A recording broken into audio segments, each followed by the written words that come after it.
Law Career Services presents Resumes.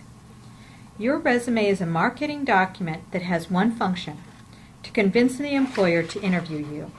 It is a narrative and an impression you are creating about yourself. To convince the employer to interview you, you will need to display your qualifications, skills, accomplishments, and knowledge.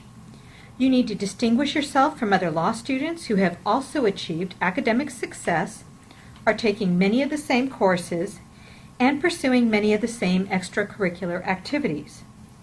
Most importantly, you need to tailor the content of your resume to fit the needs of the employer. Before you begin drafting your resume, research the position and firm to determine what is required of a candidate. This includes the knowledge, skills, and abilities to perform the job, personal qualities that the employer would like to have in an employee, and the interests and values of the organization. Do your interests and values align with this opportunity? Continue your brainstorming to answer the question, how do your skills provide value to this employer? Begin by listing all of your experiences in detail, including your academic experiences, your extracurricular activities, your community service or volunteer opportunities, and employment. This includes non-legal employment. Which of those experiences highlight transferable skills relevant to the position? Relevant transferable skills do include practical legal skills, but they go way beyond that. They include working effectively in a team, finding a solution to a problem, persuading and convincing others to adopt your solution or cause, providing superlative customer service, analyzing a situation and synthesizing data from multiple sources, precisely handling details regarding documents and data, and effectively managing up and managing your time. Your basic resume format includes a heading, an education section, an experience section, and skills and interests in that order. To begin drafting your resume, let's start with the component pieces. First, the heading. This may be formatted in a number of ways, but it must include your name, address, phone number, and email. This is a sample heading from Jane Student, who is a student at Santa Clara University. On many resumes you will see an objective statement. It is not used on a resume for a law clerk position, legal externship, summer associate position, or law internship. It is commonly used in the business world. Use an objective statement only if you are applying for a non-law job and applying to a corporate human resources department. That means after your heading, the education section should be your first section on your resume. List your academic experiences in reverse chronological order, starting with law school first. Include the university, degree, date of graduation, your major, minor, GPA, academic achievements, and extracurricular activities. You may include research interests, relevant coursework, and foreign study. Do not include your high school in your education section.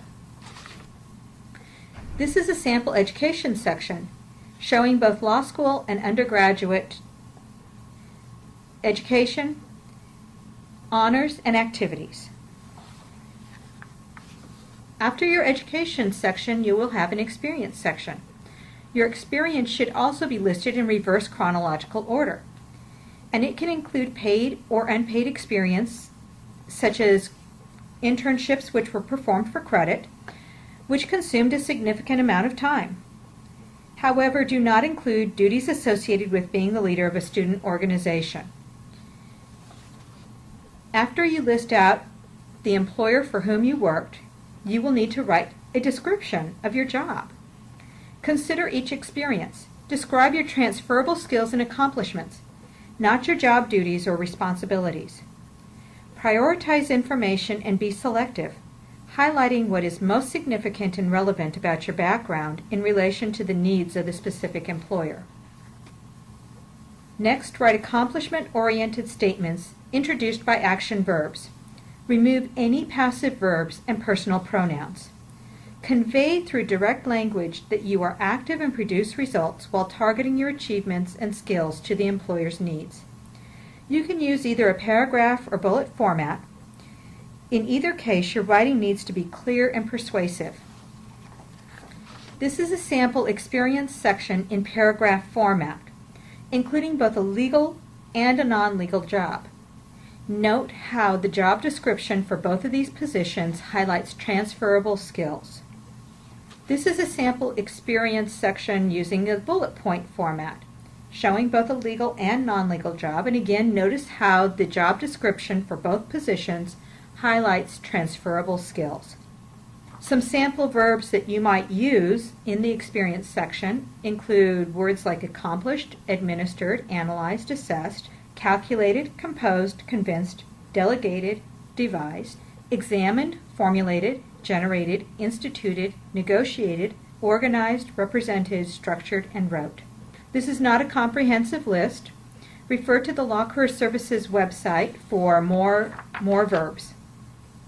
If you are lacking paid work experience, first look to your background. This includes your academic background, internships, extracurricular activities, and volunteer work. Employers recognize that many personal attributes are transferable to the workplace. See if you can use any of these to supplement your resume. Finally, after your experience section, you will have some additional categories on your resume. One of the most common is the skills and interests section. With regard to your skills, they need to be demonstrable and relevant to the position. Examples include foreign language skills, but be specific about your skill level using the following: basic, conversant, proficient, fluent, or native speaker. Management skills that were not mentioned elsewhere can be highlighted. Certificates and professional licenses can be included, and so can computer languages and programs. Do not include general skills such as Microsoft Windows, Lexis, or Westlaw training. And also do not include skills which must be demonstrated, such as solid communication skills or excellent organization skills. With regard to interests, remember that lawyers like hiring interesting people. Make your resume come alive by including something about yourself, such as motocross competitor, champion of office, Cupcake Wars challenge, or that you're an avid reader of Steve Barry novels. Note, you may want to avoid including religious activities or those representing extreme political views, as they can be considered controversial. The following is a sample skills and interests section. Finally, we wish you best of luck with regard to drafting your resume. Remember that the career advisors can perform resume review. We look forward to hearing about your successes.